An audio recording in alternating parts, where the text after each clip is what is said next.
Good afternoon dear student. जैसा कि पिछली कक्षा में आपने मोनो हेलो एल्केन या एल्केन हैलाइड की सारी प्रॉपर्टीज पढ़ ली। अब शुरुआत किया था डाई हैलोजन व्युत्पन्न, जिसकी हमने फोटो भी भेजी थी। अब हम शुरुआत करते हैं उसमें डाई हैलोजन व्युत्पन्न क्या होते हैं, उनको कैसे बनाते हैं, उनके क्या गुण होते हैं। फिर ट्राई हैलोजन व्युत्पन्न की भी बात करेंगे। जैसे कि नाम से स्पष्ट होता है, पहले लेक्चर में हमने बताया था कि यदि एल्केन का जो सिंगल हैलोजन व्युत्पन्न होता है, केवल एक हैलाइड परमाणु उसमें उपस्थित होता है, तो उसे मोनो हेलो एल्केन कहते हैं। और यदि एल्केनों का डाई हैलोजन व्युत्पन्न हो जाए, दो हैलोजन परमाणु उसके अंदर इंट्रोड्यूस हो जाए, जुड़ जाएं, तो उसे क्या बोलते हैं, डाई हैलोजन व्युत्पन्न। इसमें हमको जानना है कि जो मीथेन होता है ना, वो मीथेन केवल सिंगल हेलो एल्केन बनाता है, सिंगल डाई हेलो एल्केन बनाता है। मतलब आपका जब मीथेन की बात करें तो मीथेन की संरचना होती है CH4, मतलब उसमें हाइड्रोजन परमाणु की संख्या कितनी होती है, 4, और उसमें से 2 हाइड्रोजन निकाल दिए जाएं तो जुड़ जाता है। तो एक ही केवल आपका halo alkane, die halo alkane बना पाता है, जिसका नाम आप मेथिलीन डाइहैलाइड बोल सकते हो।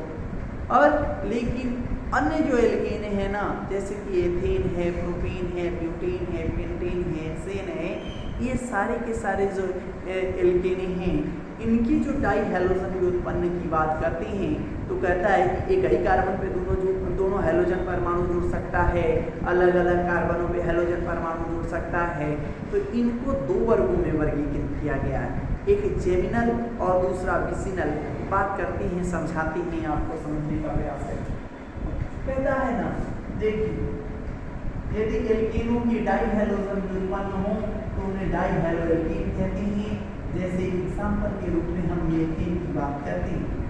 मीथेन का डाई हैलो व्युत्पन्न क्या होगा, तो कहता है कि मीथेन है CH4, उसमें 2 निकाल के 2 क्या जोड़ दीजिए, हैलोजन जोड़ दीजिए, जिसको बोलते हैं मेथिलीन डाइहैलाइड। क्या बोलते हैं, मेथिलीन डाइहैलाइड, या इसी का सामान्य नाम क्या हो जाएगा, die hello methane, die hello methane. यहाँ पे हमने जो पाएंगे CH2, इसका नाम क्या होगा, डाइक्लोरो मीथेन। एग्जाम्पल के रूप में हमने ले लिया, एग्जाम्पल का एग्जाम्पल। कहता है कि सर लेकिन यहीं पर हमारा एथेन हो जाए, प्रोपेन हो जाए, ब्यूटेन हो जाए, तो एथेन और प्रोपेन की ही बात कर लेती, तो समझाएंगे, बहुत अच्छा हो जाएगा। डाई हैलोजन की बात करें तो एथेन कब होता है, CH3, ये क्या होता है, CH4 होता है। और इसके डाई हैलोजन व्युत्पन्न की बात करते हैं तो दोनों हैलोजन परमाणु या तो इस कार्बन से जुड़ सकते हैं, या तो एक इस पर और एक इस पर जुड़ सकता है। तो कंडीशन देखो ध्यान से, CH3 CH यक्स एक ही कार्बन पे जुड़ गया, तो इसको इस तरह के जो कार्बन हैं इनको क्या बोलेंगे, इनको बोलेंगे जेमिनल डाइहैलाइड, डाइहैलाइड। और यदि अलग अलग पे जुड़ गए, एक इस पे जुड़ गया X और एक इस पे जुड़ गया X, तभी तो देखिए बात वही है, 2 हाइड्रोजन को हटाया तो हाइड्रोजन परमाणु जुड़ गए, that is called vicinal dihalide. Generally इसको जैम लिखते हैं और इसको क्या लिखते हैं, विक लिखते हैं, विक डाइहैलाइड। कंडीशन यहाँ पर भी देख लें, प्रोपेन क्या होता है, CH3 CH2 CH3। कह रहा है कि सर क्या हो सकता है, CH3 CH2 CH, यहाँ पर X जुड़ जाए, यहाँ पर इसको भी जेम बोलेंगे, क्या बोलेंगे, सन डाइहैलाइड। और इसको क्या बोलेंगे, ध्यान से देखते रहिए, इस पे कार्बन के दोनों हाइड्रोजन को हटा के यहीं पे X जुड़ जाए तो इसको भी क्या बोलेंगे, जेमिनल ही बोलेंगे। क्या बोलेंगे, जेमिनल बोलेंगे, जेमिनल जेम डाइहैलाइड क्योंकि ये कार्बन पे जुड़ा होगा, जेम डाइहैलाइड। और यदि ये हो जाए तो एक यक्स इस पर और एक यक्स इस पर, तो इसको बोलेंगे बिग डाइहैलाइड। तो पहचानना तो सीख गए होंगे आप, किसे जेम बोलेंगे किसे बिग बोलेंगे। अब रहती है आईपीएसी नाम की बात। आईपीएसी नाम करना है तो एग्जाम्पल ले लें और जनरली जान लें कि इसको क्या बोलती है। तो जो मीथेन को छोड़ के अन्य एल्केनी होती हैं जो जेमिनल होता है, ध्यान लीजिए जितनी भी जेमिनल डाइहैलाइड होती हैं, जेमिनल डाइहैलाइड होती हैं, इनको जनरली जब साधारण नाम लिखा जाता है, साधारण नाम, तो जितने कार्बन की एल्कीन होती है, जितने कार्बन होते हैं उसमें क्या नाम में जोड़ देंगे, एल्कीन,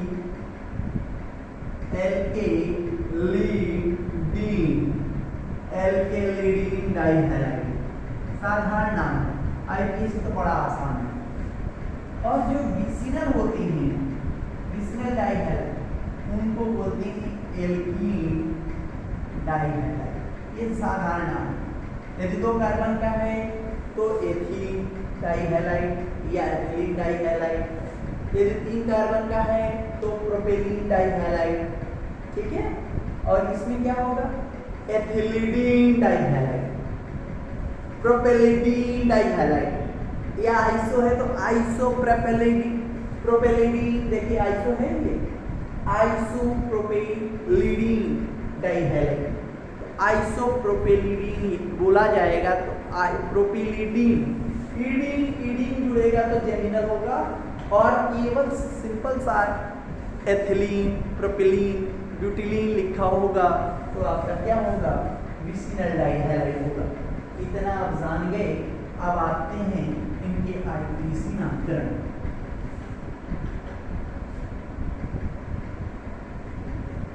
इनके आईपीएसी नामकरण कैसे करते हैं।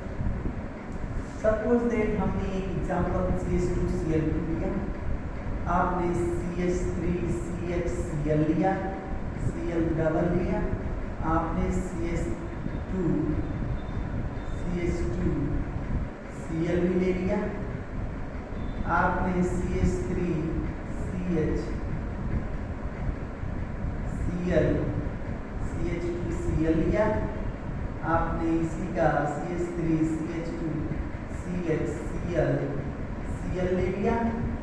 ऐसा भी हो सकता है आप Cl और CH3 ले लें। और जगह कार्बन की वैलेंसी क्या है, देख रहे हो, 4 है।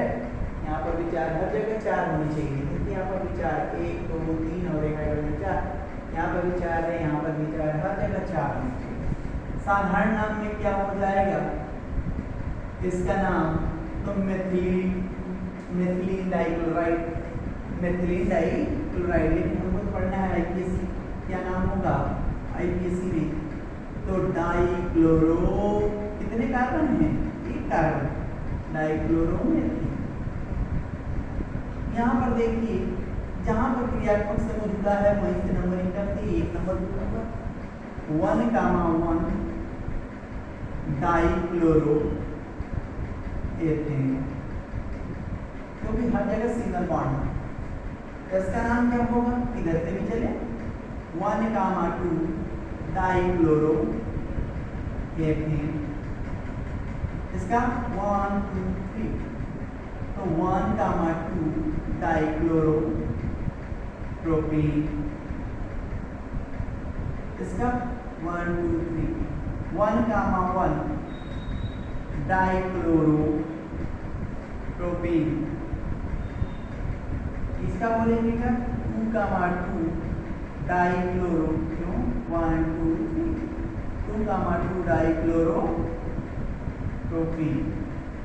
अब तुमको कह दिया जाए बताओ जेमिनल और विसिनल डाइहैलाइड को जो, तो जब देखना है बराबर होगा ना, है दोनों बराबर होगा, जिनका बराबर होगा सब जेम होगा, जिनका बराबर होगा पहला दूसरा हो, चाहे पहला पहला हो, दूसरा दूसरा हो, तीसरा तीसरा हो, यदि एक ही कार्बन से दोनों का दोनों हाइड्रोजन परमाणु जुड़ा हो तो उसको जेम बोल देना, और जिसमें अलग अलग होगा उसको विक बोल देना। क्या बोल देना? विक। ये है जनरल पहचानने का तरीका। अब रही बात बनाने की विधियों की बात करें तो हम एक चार्ट देते हैं जिसमें दोनों बनाने की विधियां साथ साथ और उनकी प्रॉपर्टी लगभग साथ साथ पढ़ ली जाएगी। ठीक है, एक का पढ़ाते हैं दूसरों को बता देते हैं। ठीक है, देखते रहिए, नोट कर लीजिए इतना।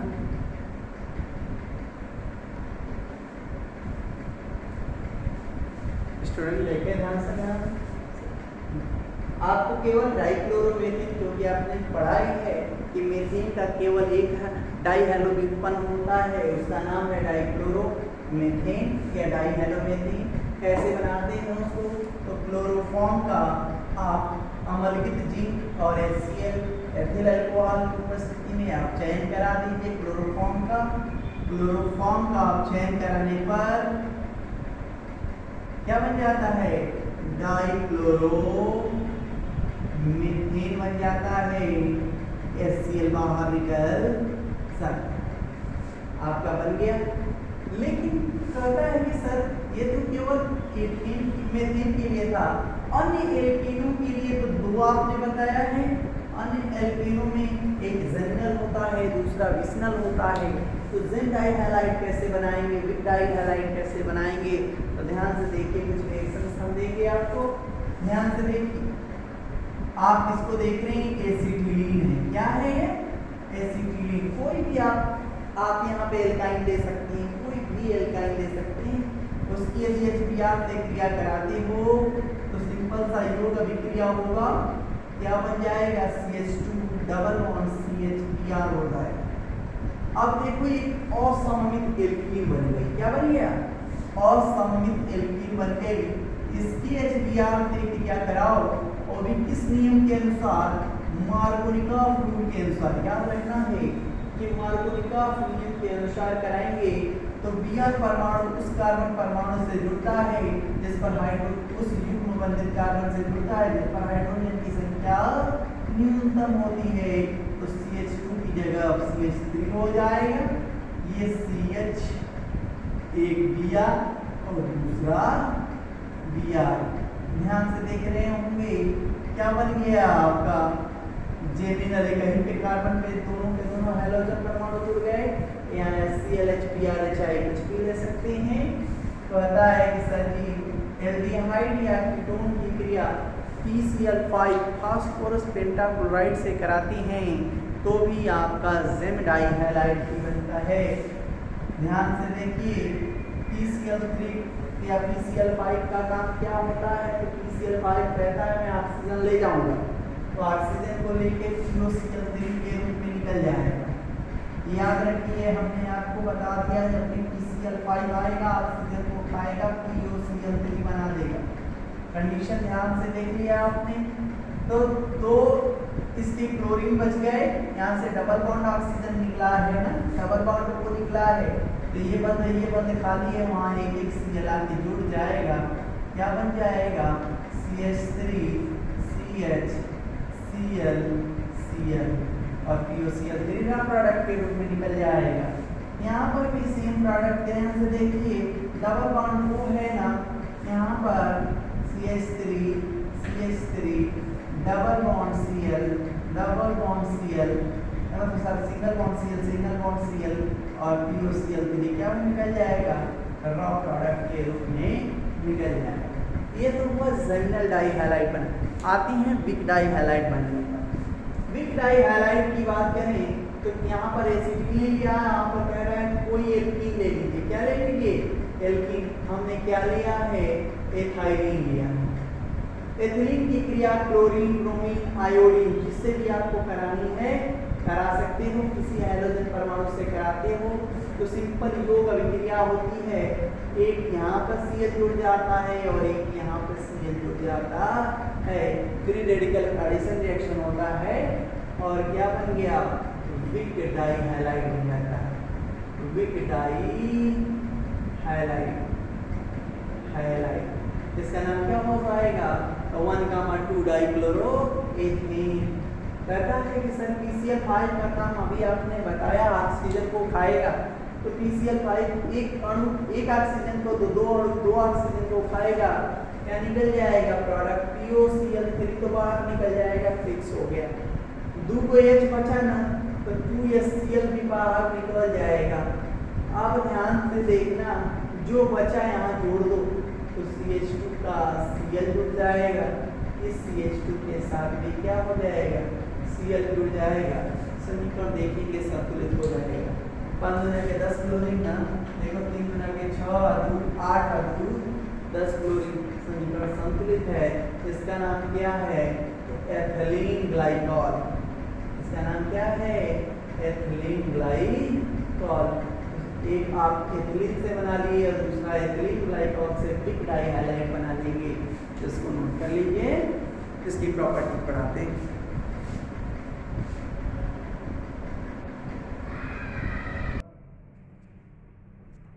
डियर स्टूडेंट ध्यान दें, हमने आपको जेम डाई हैलाइड के गुण की बात किया, जेम डाई हैलाइड के रासायनिक गुण की बात करेंगे और इधर हम विक डाई हैलाइड के गुणों की बात करेंगे। ध्यान से देखिए रिएक्शंस को, हमने आपको ऐसे लिखे जैसे कि परीक्षा में लिख के आएगा, समझाने के लिए ऐसे ही आपको समझना होगा। कहता है कि सर जब जेम डाई हैलाइड होगा और उसकी क्रिया जलीय, एक्वस लिखा रहेगा, एक्यू लिखा रहेगा, जलीय KOH विलयन से कराएंगे तो क्या होगा, तो जलीय KOH विलयन से कराएंगे तो जल अपघटन होगा, सिंपल सी बात है। तो ध्यान से देखो, एक KOH एक KCl को लेके जाएगा, तो यहाँ पर ध्यान से देखिएगा, 2 लेंगे क्योंकि हमने दोनों हटाने हैं, CH3CH, इस पर भी OH आ जाएगा, इस पे भी OH आ जाएगा और 2 KCl क्या हो जाएगा, बाहर निकल जाएगा। पहले चरण की बात किया। अब एक बात ध्यान लीजिए कि किसी भी कार्बन पर एक से अधिक OH समूह यदि आ जाए तो वह अस्थायी कार्बनिक यौगिक हो जाता है, केवल एक को छोड़कर। तो आपको बताया जाएगा क्लोरल डाइहाइड्राइड की बात करेंगे हम। यहाँ पर देखें तो यहाँ पर OH 2 ठो आ गया, इसका मतलब अस्थायी हो गया, यहाँ से OH निकल जाएगा, यहाँ से H और किस क्या निकल जाएगा, यहाँ पर H2O बाहर निकल जाएगा। तो देखो यहाँ से OH निकल जाएगा तो ये वाला डबल बॉन्ड हो जाएगा, क्या हो जाएगा, CH3CHO, एल्डिहाइड बन जाएगा। क्या बन जाएगा, एल्डिहाइड बन जाएगा। बात करते हैं यहाँ पर, देखो जब एल्कोहलिक KOH के साथ, तो याद करिए हमें आपको पिछली कक्षा में ही पढ़ाया था कि जब भी alcoholic KOH in presence of temperature होगा, अभिक्रिया हो जाएगी डिहाइड्रो हैलोजिनेशन, डिहाइड्रो हैलोजिनेशन अभिक्रिया हो जाएगी। डिहाइड्रो हैलोजिनेशन का मतलब हाइड्रोजन निकलेगा हाइड्रोजन परमाणु के साथ, तो यहाँ से Cl निकलेगा, यहाँ से Cl निकलेगा, बगल पड़ोसी वाले किससे क्या निकलेगा, H निकलेगा और Cl के रूप में बाहर निकलेगा। तो 2 HCl निकलेंगे तब न 2 क्षार के साथ क्रिया करेंगे। तो पहले तो एक की बात करें तो यहाँ से Cl निकलता है तो बगल वाले से H निकल जाएगा, तो एक H निकलेगा तो क्या होगा, CH2 double bond CH Cl, ये बन जाएगा। और एक के जो KCl निकलेगा वो क्या बनेगा, वो एक KCl और एक H2O के रूप में बाहर, क्योंकि यहाँ से जो HCl निकला वो क्षार के साथ क्रिया करेगा। यदि हम दूर ले लेंगे तो ये एल्काइन बन जाएगा। अब कहता है कि सर जी यदि फिर से अभिक्रिया इसकी करा दें एल्कोहलिक KOH से, तो फिर से यहाँ से Cl निकलेगा और यहाँ से H निकलेगा, लेकिन ऐसा होता नहीं है। तो इसकी क्रिया कहता है कि यदि आप सोडियम एमाइड के साथ करा देंगे तो सोडियम एमाइड भी सेम वही काम करता है वी हाइड्रोहेलोजिनेशन। तो यहाँ से क्या निकलेगा, Cl निकालेगा और यहाँ से क्या निकालेगा, H निकालेगा। क्या निकालेगा, H निकाल देगा। तो ये Cl फिर से निकला ना, HCl अम्ल है, ये क्षार है, तो कह रहा है ये अब क्या बनेगा, तो हाई वाला डबल बॉन्ड यहाँ सिंगल बॉन्ड गिर जाएगा, तो ये क्या हो जाएगा, triple bond CH triple bond CH plus NaCl plus क्या हो जाएगा, NaCl प्लस अमोनिया बाहर निकल जाएगा। यह ध्यान से देखिए, कह रहा है कि सर इतना लेंथी करने की क्या जरूरत है, क्या एक स्टेप में रिएक्शन नहीं हो जाएगा। तो कहता है यदि आप सोडियम एमाइड के 2 अणु ले लें और आप जिंक डाइहैलाइड के ले लें, अमोनिया विलयन ले लें या अमोनिया लिक्विड अवस्था में ले लें और गर्म कर दें, तो कहता है कि सर जो अभिक्रिया है पहले चरण में हुई है ऐसे हुई है, तो डायरेक्ट यहाँ से यहाँ आ जाएगी, हाई वाला बीच वाला चरण वहां पर निकलेगा, CH triple bond CH plus 2 NaCl निकलेगा प्लस 2 NH3 बाहर निकल जाएगा। तो ये अभिक्रिया जो इतने पदों में किया है वो सिंगल पदों में ले आना है, तो डायरेक्ट सोडियम एमाइड को अमोनिया विलयन के साथ या अमोनिया लिक्विड की उपस्थिति में गर्म कर देंगे, हो जाएगा। अब बात करते हैं लास्ट रिएक्शन, जिंक डाइहैलाइड दिख रहा है, यदि आप जिंक के साथ क्या कराते हैं मेथिल अल्कोहल की उपस्थिति में, तो कहता है जिंक दोनों क्लोरीन को अपने साथ ले लेगा, ZnCl2 के रूप में बाहर निकल जाएगा और ये अपने आप को रीअरेंज इस प्रकार करेगा कि एल्कीन का निर्माण हो जाए। तो CH2 डबल बॉन्ड CH2 बन जाएगा, अस्थायी एल्कीन बन जाएगा और ZnCl2 बाहर निकल जाएगा। सेम जो इधर हमने रिएक्शंस पढ़ा है जिंक डाइहैलाइड में, ठीक उसी तरह हम विक डाइहैलाइड में पढ़ते हैं। देखो विक डाइहैलाइड में अलग अलग कार्बन से Cl जुड़ा हुआ है, जब हम 2KOH लेंगे तो एक Cl एक Cl आपका किससे निकल जाएगा, जिससे ये बना था उसी को बना देगा, एथिलीन ग्लाइकॉल बना देगा। ये अस्थाई है, एक ही कार्बन से तो जुड़ा नहीं है, तो ये 2 चरण में नहीं जाएगा, क्या बन जाएगा 2KCl बाहर निकल जाएगा। लेकिन यदि हम एल्कोहलिक KOH की बात कर दें तो ये फिर से अभिक्रिया आपकी क्या हो जाएगी, डिहाइड्रो हैलोजिनेशन, डिहाइड्रोहैलोजिनीकरण अभिक्रिया हो जाएगी, जहां से Cl निकलेगा उसके पड़ोसी से H निकलेगा और आपका अभिक्रिया क्या होगा, CH2 double bond CH Cl बन जाएगा। इसको बोलते हैं विनाइल क्लोराइड या वाइनिल क्लोराइड, वाइनिल लिखते हैं, वाइनिल क्लोराइड बन जाएगा।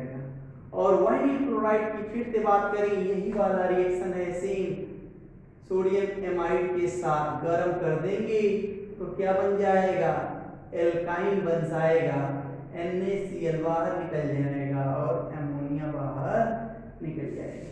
कह रहा है कि सर जी इतना चरण जाने से बढ़िया है कि डायरेक्ट यहाँ जैसे बनाए वैसे बना लीजिए ना। देखिए हमने सोडियम एमाइड के साथ सीधे गर्म करेंगे, सीधे एल्काइन बना देंगे, 2NaCl बाहर निकाल देंगे और अमोनिया को बाहर निकाल देंगे। ये डायरेक्ट ये और ये जो रिएक्शन है सेम प्रोडक्ट, ये वाला भी सेम प्रोडक्ट, केवल डिफरेंट क्या है, पहला यहाँ पर भी क्या हो जाता है, CH2 double bond CH2 alkene बन जाता है, ZnCl2 बाहर निकल जाता है। तो आपने जिंक डाइहैलाइड के गुणधर्मों के बारे में पढ़ा, विक डाइहैलाइड के गुणधर्मों के बारे में भी पढ़ा। इसको समझिए, जूम कर करके एक एक रिएक्शंस को अच्छे से कर जाइएगा।